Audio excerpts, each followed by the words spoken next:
Hermanos, le doy la más cordial bienvenida a este nuevo estudio bíblico. Nosotros estamos basando el estudio bíblico en este libro, ¿cierto? Que es de la enseñanza bíblica para todos, para uso en iglesias, celulares, escuelas dominicales y estudios bíblicos en hogares. Ese es del expositor bíblico de la Iglesia Bautista.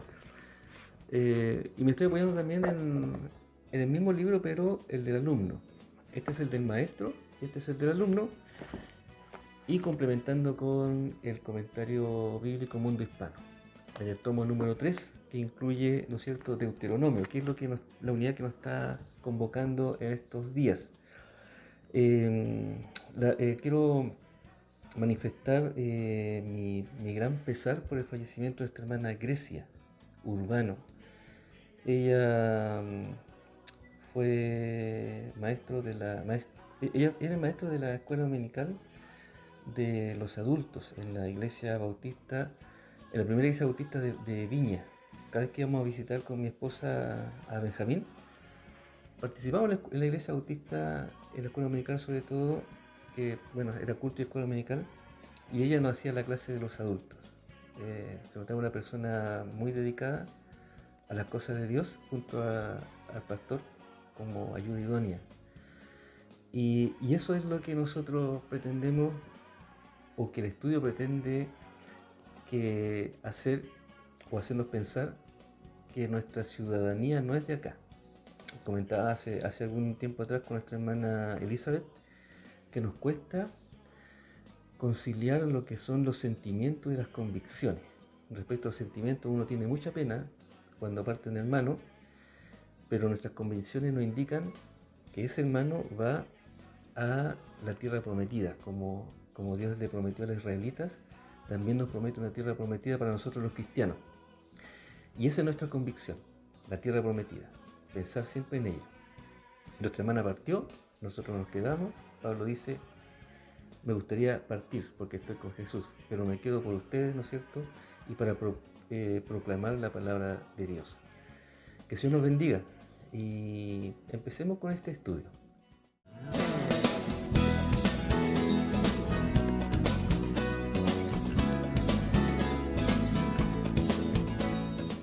Vamos a hacer un repaso de lo que vimos la semana pasada y estamos viendo cuando Moisés, ¿no es cierto?, está recordando, ¿no es cierto?, cuando la primera vez que llegaron los israelitas y estaban en las puertas de la tierra prometida, cómo Dios, por medio del pueblo, ¿no es cierto?, indicó que escogiera a 12 varones para que fueran a reconocer la tierra.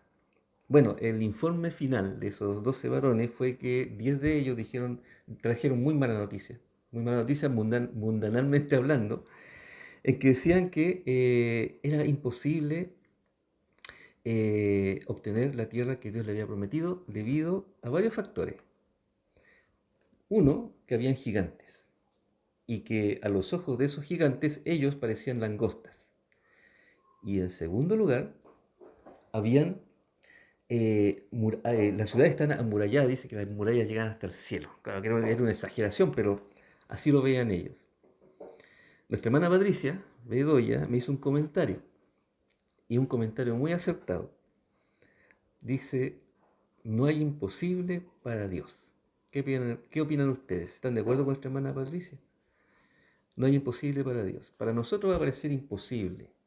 Para Dios no hay imposible. Dios es un Dios de lo imposible. Y todo lo puedo en Cristo que me fortalece, en nuestros casos. ¿Mm? Todo lo puedo en Cristo que me fortalece. Y ahí estaba, nuevamente Moisés, hablando con el pueblo y diciéndole, miren, tienen que solamente cruzar esta frontera porque Dios ya entregó en nuestras manos la tierra que Él nos prometió. No hagamos como la primera vez, en que tuvimos miedo y retrocedimos, estuvimos 40 años dando vueltas, ¿no es cierto?, en el desierto. Pasemos, ¿no es cierto?, y tomemos esta tierra que Dios nos prometió. Y así tenemos que hacerlo nosotros. Seguir viviendo esta vida cristiana con todos los problemas, las situaciones negativas que hay y con todas las cosas positivas que ella tiene, ¿no es cierto?, y con todas las oportunidades que nos da a nosotros, y continuar por este camino, el camino que Jesús nos marcó, y llegar, ¿no es cierto?, hasta su reino finalmente. Ese sería el repaso, a grandes rasgos, de la lección de la semana pasada.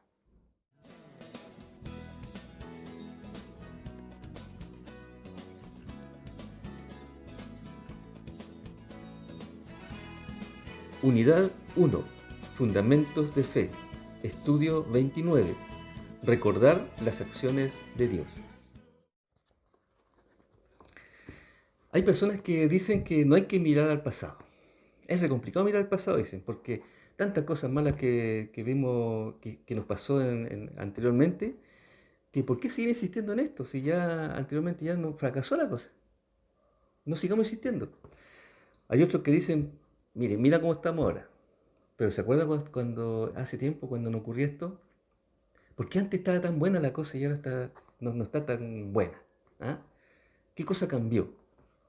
Entonces algunos ven el pasado como algo bueno y otros ven como el pasado como algo malo. ¿Será bueno olvidar el pasado? ¿Será bueno olvidar lo que nos ocurrió? Saben, tanto el pasado positivo como el pasado negativo tienen algo que nosotros podemos sacar provecho. Y eso se llama experiencia. Podemos tomar la experiencia positiva y la experiencia negativa y hacer de esta nueva situación algo mejorado. Se llaman mejoras. Hay un dicho que dice, cuando te caes, levántate y sigue. ¿Qué opina de eso? ¿Mm? Cuando te caigas, levántate, sacúdete el polvo y sigue. Bueno, hay gente que no está de acuerdo con eso. Y dice, mira, cuando te caigas, levántate, recoge algo y sigue. Ese recoger algo son lo que estamos comentando, las experiencias. Nunca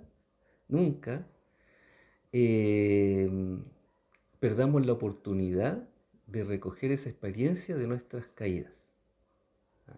Tomemos la experiencia, levantémonos y continuemos. Eso es lo que Dios nos está diciendo acá. Deuteronomio no es más que caerse, tomar esa experiencia y continuar. Ese es el mensaje de Deuteronomio. Y vamos a ver la introducción que dice este libro. Dice, con frecuencia olvidamos de las bendiciones que el Señor ha derramado sobre nuestra vida, como acontecía con los israelitas. Claro, nos olvidamos del pasado. No hay que olvidar el pasado. Hay que tomar las cosas buenas y las cosas malas del pasado y traerlas a nuestro presente. Ellos habían estado esclavizados en Egipto, tal como nosotros habíamos estado esclavizados en el mundo, ¿cierto? Habían sido liberados por Dios con mano fuerte y poderosa. ¿Y cómo van a olvidar las plagas que mandó Dios al pueblo de Egipto? ¿Mm? Dios les había concedido y protegido por el desierto. Y ahora estaba a punto de concederles la tierra prometida a los patriarcas. Una tierra próspera y fecunda, que emanaba leche y miel. Y ya habíamos dicho lo que significaba leche y miel para algunos comentaristas. Moisés los estimula vez tras vez a que piensen en estas acciones de Dios en su favor. Por ello, en justa correspondencia, el pueblo debía amar, servir y confiar en Jehová, dice acá. Como creyentes debemos recordar la esclavitud del pecado en el que un día nos encontrábamos y de la que el Señor nos liberó. Aquí está hablando del mundo, ¿no es cierto? Haciendo el paralelo entre la esclavitud de los, digamos, en Egipto de los israelitas y de nuestra esclavitud en el mundo de parte de nosotros. Recordemos el día en que dimos testimonio en el que nos bautizamos. ¿Qué días tan gloriosos fueron aquellos?, dice el comentarista acá. ¿Qué gozo sentimos en nuestro corazón? Que reíamos, hablábamos a todos del Señor y cómo Él había cambiado nuestra vida. Disfrutábamos saboreando el maná celestial con la lectura de la palabra de Dios. Recordemos con gratitud lo que el Señor realizó para que volvamos a experimentar el gozo de la salvación. Recuperemos nuevamente el primer amor y reconsagremos nuestra vida a Cristo. Aquí el comentarista está dando por sentado que todos nosotros hemos perdido el primer amor, que todos nosotros no estamos leyendo la Biblia, que todos nosotros no estamos experimentando el gozo de nuestro Señor. Hay muchos hermanos que sí lo están haciendo, continúan con el gozo del primer amor. es cierto, hay personas, hay hermanos que han perdido ese gozo. ¿Ah? Y esa es para la parte, ¿no es cierto?, que ellos ven, ¿no es cierto?, como algo mucho mejor el pasado. Pero aquellos que continúan con gratitud a Dios, leyendo su palabra, ¿no es cierto?, experimentando el gozo de la salvación, a esos hermanos hay que animarlos a continuar, y esos hermanos tienen que animar a los que se han desanimado. Hay de todo dentro de nuestra congregación, hermanos que, es cierto, han perdido un poco el gozo de su salvación, pero hay otros que están muy fuertes en la salvación y continúan adelante. Esos hermanos deben tomar a estos más débiles y apoyarlos. Eso se llama soportándoos unos a otros. ¿Mm? Continúo con este estudio. Punto número 1. Necesidad de observar la ley de Dios. Deuteronomio 4, 1, 2, 5 y 6.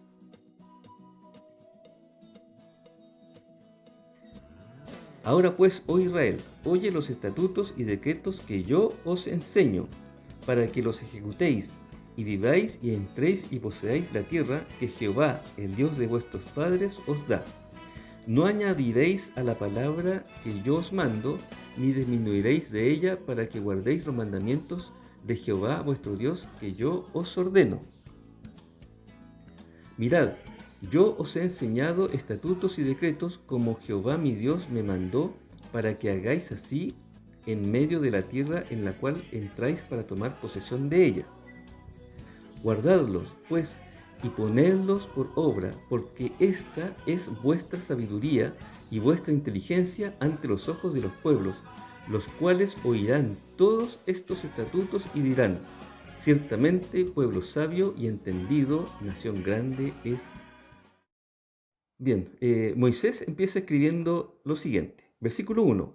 Ahora pues, oh Israel, oye los estatutos y decretos que yo os enseño. Está hablando de parte de Dios Moisés.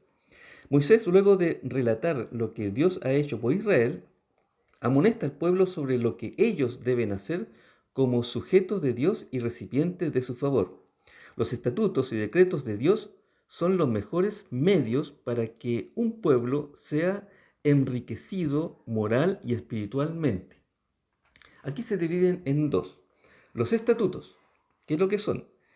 Los estatutos son las cosas indicadas por la ley o que surgen de la misma, tanto si se trata de una ley moral como de la civil o ritual. Eso es los estatutos, surgen de la ley, dice el comentarista. Sin embargo, los decretos, ¿qué son? Quiere decir todo lo que cada uno podía observar pública o privadamente, como su deber hacia Dios y hacia sus conciudadanos. En estas dos partes estaba contenida toda la ley que obligaba a Israel. ¿Ah? Toda la ley que obligaba a Israel. Jesús la resumió, ¿no es cierto? Es toda la ley y todos los profetas la resumió en una frase. ¿Cuál frase fue la que Jesús resumió toda la ley? Y los profetas incluso. ¿Qué dice acá Moisés? Dice, para que los ejecutéis y viváis. ¿Ah? Aquí, ejecutar los decretos y los estatutos son para vivir, para que los israelitas puedan vivir. Los estatutos y decretos divinos deben preservarse íntegramente para que puedan obedecerse enteramente. La vida y la continuidad de la tierra prometida dependía del cumplimiento total de la ley. Eso es así, ¿no es cierto? La vida y la continuidad de la tierra dependían de la observación de la ley. Interesante. Estos estatutos y decretos se los tenían que enseñar, no solo para que los conocieran teóricamente, sino para que los practicaran constantemente. De ese modo, ellos podrían disfrutar no solo de una larga vida en la tierra que Dios les daba, aunque ésta estaba incluida, ¿no es cierto?, sino que también de una vida superior, esa vida que el hombre vive de todo lo que sale de la boca de Jehová. Deuteronomio 8:3, que Jesús también lo repitió cuando fue tentado en Mateo 4:4. Es la vida espiritual llena de paz y satisfacción que se obtiene solo con el favor de Dios. Ahora, eso ocurría en el Antiguo Testamento. ¿Mm? ¿Cómo, no es cierto?, disfrutar, ¿no es cierto?, de modo que ellos podían disfrutar no solo de una larga vida en la tierra que Dios les daba. ¿Ah? O sea, la ley le permitía disfrutar la tierra que Dios les daba. La ley de Dios, de Jesús, nos permite también disfrutar, ¿no es cierto?, de la tierra que Jesús nos da. Y esa tierra es espiritual. ¿Qué dice acá? Dice Deuteronomio, y entréis y poseáis la tierra que Jehová, el Dios de vuestros padres, os da. ¿Cuál es la idea del Padre? Pasándolos al Nuevo Testamento. Que entremos, ¿no es cierto?, que poseamos y entremos la tierra que el Padre, y poseamos la tierra que el Padre nos da. Esa tierra espiritual. Se fijan que en el Antiguo Testamento Jehová, Dios, promete la tierra prometida por medio de la ley a los israelitas para que vivan, ¿no es cierto?, y entre esa tierra prometida. En el Nuevo Testamento el Padre hace lo mismo. Dios no cambia. También nos promete una tierra, ¿no es cierto?, y nos da leyes y también estatutos para poder continuar en este camino, tener claridad, ¿no es cierto?, de qué es lo que hay que hacer. ¿Qué es lo que hay que hacer para ser salvo, hermano? ¿Ya? Es una buena pregunta. Solamente aceptar a Jesús como nuestro Señor y Salvador. Y aceptar a Jesús como nuestro Salvador es una cosa y como nuestro Señor es otra cosa. Como nuestro Señor vamos a hacer lo que Jesús dice, o sea, obedecer la ley de Jesús para entrar en esta tierra que Él nos promete. ¿Qué dice acá el comentarista? Disfrutando esta vida como fruto de su obediencia a Dios, ellos poseerán a sí mismos como herencia la tierra prometida, ¿no es cierto?, que Dios le prometió a sus padres. Y nosotros también recibiremos nuestra tierra prometida. Versículo número 2 dice, no añadiréis a las palabras que yo os mando, ni disminuiréis de ellas, para que guardéis los mandamientos de Jehová vuestro Dios, que yo os ordeno, dice Jehová. La ley debe observarse completamente, puesto que quien quebranta uno de los mandamientos ha quebrantado toda la ley, dice acá el comentarista. Nada debe añadirse ni quitarse. Apocalipsis 28, 18 y 19. Ahí sale una exclamación bastante fuerte con respecto a qué ocurre si alguien le añade o le quita alguna palabra a esta escritura que Dios ha hecho. Cualquier añadidura o sustracción de la ley rompe su integridad y afecta su perfección, aunque las circunstancias puedan, en algún caso, modificar la aplicación de la ley de Moisés. La sustancia es la misma y sus principios permanecen inalterables. ¿A qué se refiere esto? Que pueden haber algunas circunstancias. Por ejemplo, cuando a Jesús le rostraron si debían darse en divorcio. Entonces Jesús dijo, bueno, es que Moisés lo escribió por causa de ustedes, que se podían divorciar. Pero no era la idea de Dios, dice, que el hombre se divorciara. ¿Mm? Permanece inalterable la ley.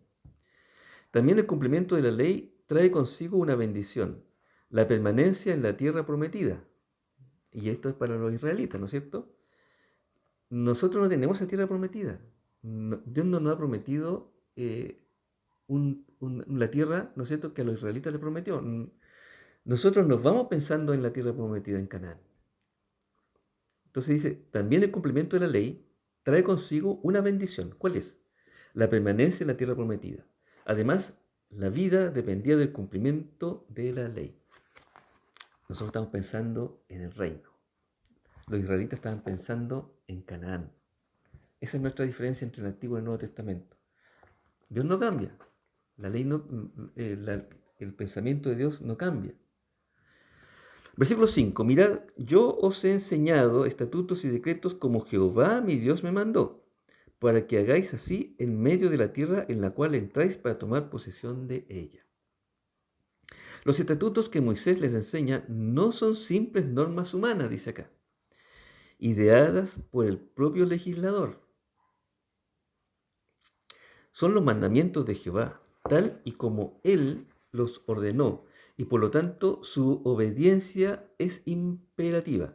El reconocimiento de esta autoridad es esencial. El filósofo Kant distingue la religión de la moralidad diciendo que la religión consiste en observar todas sus obligaciones como si fueran mandamientos divinos. El disfrute de la tierra prometida por parte de Israel está condicionado a esta obediencia.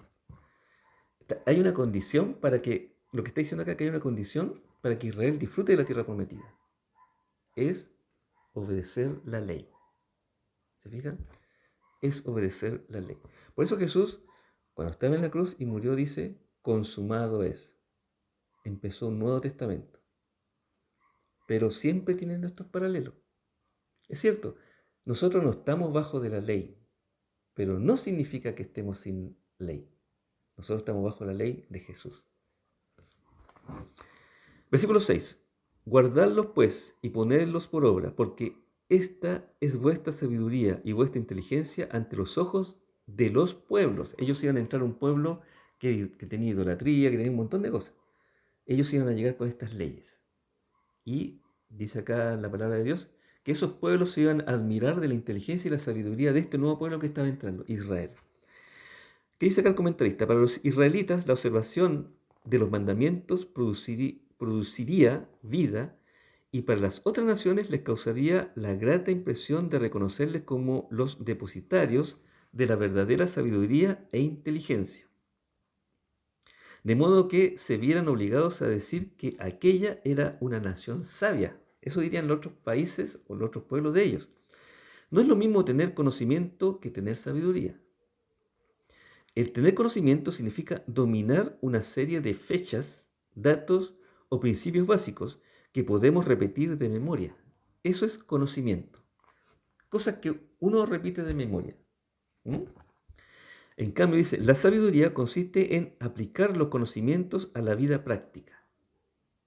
Moisés recomienda no solo que aprendan los mandamientos y los conozcan intelectualmente, dice acá el comentarista, sino que los practiquen. Pues esto es la verdadera sabiduría. El conocimiento de la ley era un aval para el pueblo. ¿Qué más dice Moisés? Dice, los cuales oirán todos estos estatutos y dirán, ciertamente pueblo sabio y entendido, nación grande es esta. ¿Qué dice el comentarista? Los mandamientos de Dios son rectos y hacen sabio al sencillo. Salmo 19, 7. Y pregunta, ¿es bueno ser, cuando usted le dice, mire, esta persona es sencilla, ¿ah? ¿Es bueno ser sencillo? Según el lenguaje que nosotros practicamos como chilenos, ¿no es cierto? Ser sencillo es bueno. Él es sencillo, dice. Es muy buena persona. Me gustaría ser como él, porque él es sencillo. Que en Salmo 19, 7 dice, los mandamientos de Dios son rectos y hacen sabio al sencillo. Dios no quiere que usted sea sencillo o sencilla. Quiere que usted sea sabio o sabia. Los que de esa manera son hechos sabios llaman la atención de los demás por la fama de su sabiduría. Así le aconteció a la reina de Sabá con respecto a Salomón. Primera Reyes, todo el capítulo número 10. La importancia de observar la ley de Dios. Deuteronomio 4, versículos 7 y 8. Porque ¿qué nación grande hay que tenga dioses tan cercanos a ellos como lo está Jehová nuestro Dios en todo cuanto le pedimos? ¿Y qué nación grande hay que tenga estatutos y juicios justos como es toda esta ley que yo pongo hoy delante de vosotros? Versículo 7. Porque ¿qué nación grande hay que tenga dioses tan cercanos a ellos como lo está Jehová nuestro Dios en todo cuanto le pedimos? Dice acá o escribe Moisés de acuerdo a la inspiración de Dios. ¿Qué dice el comentarista? Israel fue exaltado porque Dios estaba cerca de él y escuchaba sus súplicas y le concedía cuanto le pedía. Recordemos que cuando estaba Israel esclavizado en Egipto, ellos rogaban, ¿no es cierto?, a Dios que los liberara. Dios los liberó. Después, cuando en el camino tuvieron hambre, ¿no es cierto?, codornices, maná, agua. Cada vez que Israel le pedía algo, Dios se lo concedía. Y ahí nosotros tenemos un problema, a veces nos confundimos, porque Oramos pidiendo lo que queremos y no oramos pidiendo lo que necesitamos. Porque Israel necesitaba librarse de la esclavitud, necesitaba agua, necesitaba comida, necesitaba alimentarse. Y todas esas necesidades Dios las satisfizo. Pero Dios no no satisface, mejor dicho, lo que simplemente queremos. Porque nosotros quisiéramos un montón de cosas. Como, a veces como niños malcriados le pedimos cosas que ni siquiera necesitamos, solamente las queremos. Dios responde a la oración de acuerdo a nuestras necesidades. Esa es lo que hace Dios. Dice acá el comentarista, Israel fue exaltado porque Dios estaba cerca de él, escuchaba sus súplicas y le concedía cuanto le pedía, dice. Pero ese cuanto le pedía era de acuerdo a sus necesidades, ¿no es cierto? Ningún otro de los supuestos dioses hacía esto con sus seguidores. Los pueblos paganos creían que sus dioses estaban en lugares ocultos y lejanos, que se manifestaban en diversos aspectos como los relámpagos o el trueno. Los israelitas podían dar testimonio de un Dios que estaba entre ellos, obrando maravillas y prodigios. Y esto se hace más claro con los dioses griegos, ¿no es cierto? El dios trueno, el dios del mar, etcétera, y que estaba en un lugar, ¿no es cierto?, muy lejano, que ellos le llamaban el Olimpo. Y de ese lugar los dioses no bajaban, no se juntaban con los humanos. Versículo 8. ¿Y qué nación grande hay que tenga estatutos y juicios justos como es toda esta ley que yo pongo hoy delante de vosotros? Dice Jehová. El comentarista dice lo siguiente, la ley que Dios les había dado era el manantial de donde brotaba esta sabiduría que el pueblo de Israel tenía. Era una ley que Dios les había dado donde se encontraba esa instrucción y esa sabiduría que no poseían los gentiles. Los juicios justos tienen su base y su fundamento en Dios, mientras que si falta el conocimiento de Dios, la ley y el juicio son igualmente oscurecidos. Van implícitos los dos aspectos de la ley, la letra y el espíritu. Beneficios de observar la ley de Dios. Deuteronomio 4, 9 y 10. Por tanto, guárdate y guarda tu alma con diligencia, para que no te olvides de las cosas que tus ojos han visto, ni se aparten de tu corazón todos los días de tu vida. Antes bien, las enseñarás a tus hijos y a los hijos de tus hijos. El día que estuviste delante de Jehová tu Dios en Horeb, cuando Jehová me dijo, reúneme el pueblo para que yo les haga oír mis palabras, las cuales aprenderán para tenerme todos los días que vivieran sobre la tierra, y las enseñarán a sus hijos.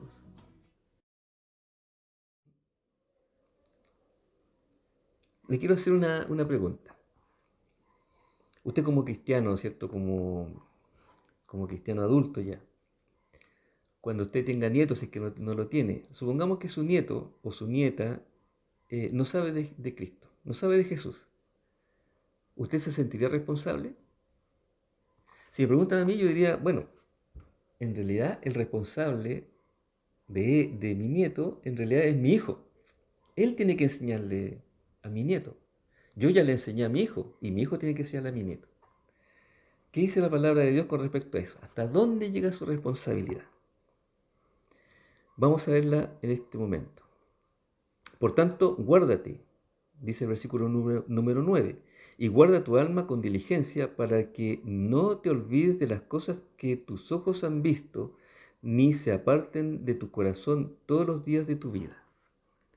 La frase guárdate y guarda tu alma con diligencia, dice el comentarista, significa ten mucho cuidado para preservar tu vida.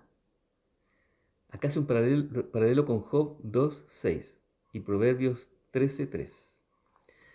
El olvidarse de las maravillas que habían experimentado les conduciría a olvidarse de Dios, lo que haría que se apartasen de Él y les produciría su destrucción y ruina. Aquí estamos que hay que estar recordando las cosas que Dios ha hecho con nosotros. Y eso pasa en nuestra iglesia también. Dios ha hecho cosas con nosotros. ¿no es cierto? Y nosotros nos hemos comportado de una forma con Él. Eso no hay que olvidarse de las cosas que Él ha hecho con nosotros. No sé si ustedes se acuerdan cuando no teníamos templo, por decir algo. No teníamos donde reunirnos. Teníamos que andar pidiendo prestados sedes sociales para poder reunirnos. Son cosas que Dios ha hecho por nosotros.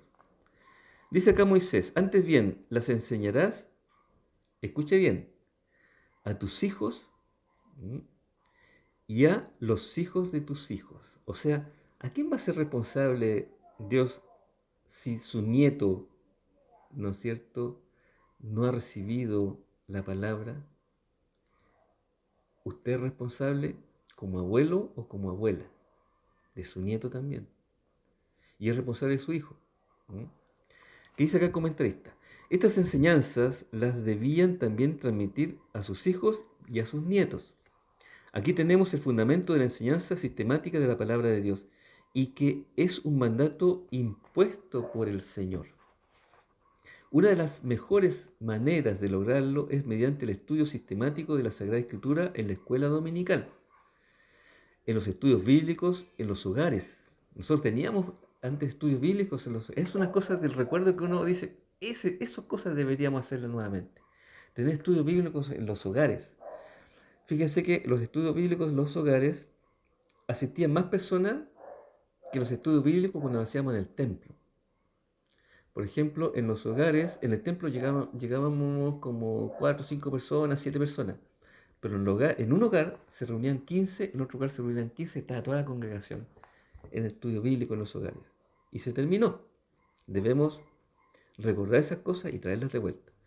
Dice acá el comentarista, dice, ¿cuántas personas han sido salvas mediante la insistencia de una madre o de una abuela llevando a sus hijos o nietos a la casa del Señor? Esto fue lo que aconteció con Timoteo, dice acá, al recibir la instrucción religiosa de su madre Eunice y de su abuela Loida, según de Timoteo 1:5. Versículo 10. El día que estuviste delante de Jehová tu Dios en Horeb, cuando Jehová me dijo, reúneme el pueblo para que yo les haga oír mis palabras, las cuales aprenderán para temerme todos los días que vivieren. Esta frase introduce un nuevo párrafo que concluye en el versículo número 13, pero que enfatiza el pacto que Dios hizo con su pueblo, prometiendo conocer y observar los mandamientos que Dios le ordenó. El monte Horeb, con sus truenos y relámpagos, así como el fuego ardiendo en medio del monte, les traería a la mente la necesidad de obedecer a aquel cuya voz pronosticaba terribles amenazas a los transgresores de su ley. Así era la ley igual. El que quebrantaba la ley, dice acá el comentarista, o Dios, al que quebrantaba la ley, le pronosticaba terribles amenazas a los transgresores de la ley. Y en el Nuevo Testamento el Padre nos dice claramente que tenemos dos caminos. Un camino para el reino y otro camino para la perdición. Escoge, dice Dios, ¿cuál de los dos caminos vas a tomar? En el Antiguo Testamento no había libertad. Teníamos que obedecer la ley. ¿No es cierto? Acá el Padre nos da libertad. ¿No es cierto? Jesús dice, yo traigo la libertad. La verdad los hará libres. Somos libres nosotros de escoger. ¿Cuál camino vamos a tomar? Nosotros, nuestra congregación, ¿no es cierto?, liderada por nuestro pastor, tomó la decisión, todos los que estamos allí, de tomar el camino del reino, de la vida, y no de la perdición. Eso es lo que hay que hacer. Escoger bien el camino, recordar dónde estábamos.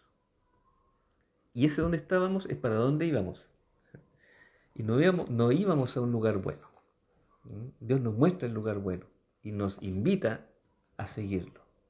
Que el Señor los bendiga, hermanos. Bien, ya vamos despidiéndonos ya. Que el Señor nos siga bendiciendo. Está muy complicada la cosa acá en Chile. Las camas están siendo utilizadas ya casi en el 100%. Esta segunda ola llegó muy fuerte.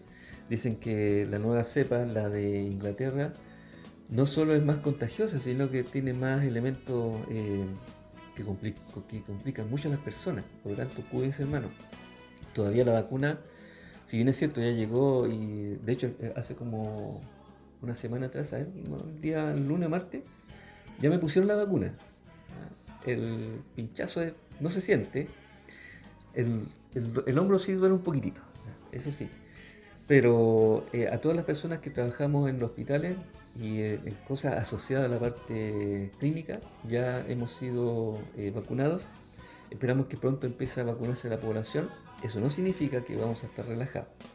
Así que eh, sigamos hablando por aquellos hermanos, ¿no es cierto?, que están complicados a nivel nacional, ¿no es cierto?, con este tema del COVID. Nosotros nos enteramos gracias a nuestra hermana Dori, que nos comunica las novedades que están ocurriendo con nuestros hermanos, pastores, etcétera, y nos da la oportunidad de orar por ellos. Que Dios los bendiga, hermanos. Nos veríamos la próxima semana. Hasta luego.